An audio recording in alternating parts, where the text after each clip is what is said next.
dinagdeen akka biyyaatti dinagdeen egaa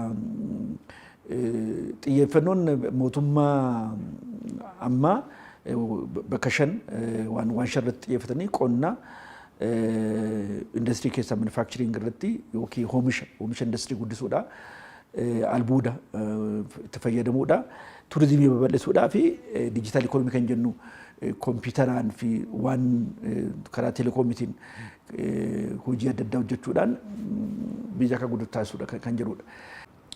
Kana keessaa kan guddisu tokko xaa'oodha. Xaa'oodha. Lammaffaan maashinariidha. Teknooloojii adda addaatti gargaaramuudha. Sadaffaan bishaan jallisiidhaan oomishuudha. Kana sadanuu mootummaan ammaa kun baay'ee xiyyeeffannoo kenneef.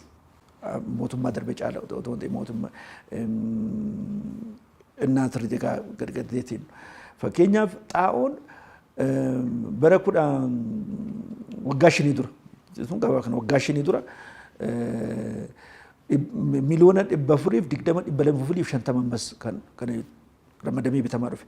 Garuu waggaa 5 kan darbe kana keessa birrii doolaara biliyoona 1.2 kan qaqqabuudhaan kan bitamee qotee bulaaf akka dhiyaatu taasise.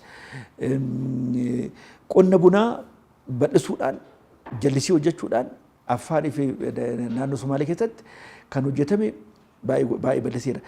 Akkuma lafayyuu baddaa fi badda dareettus bakka bishaan argametti jallisiidhaan akka qonna bunaa namni bal'isu gochuudhaan qonni akka guddatu ta'eera.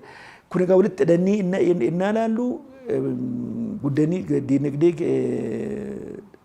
damee qonnaa akka sirriitti akka guddateedha. Waliigalatti kun maal fidamoo ilaallee Itoophiyaan waan oomishtu waan fayyadamtu bira darbuusiiti. Itoophiyaan amma waan ishiin oomishtu waan akka fayyadamtu wajjin wal cinaa qabnee ilaallee 132-133 akkas jechuudha. Kana jechuun Itoophiyaan kan itti fayyadamtu irraa ol oomishuu dandeessi.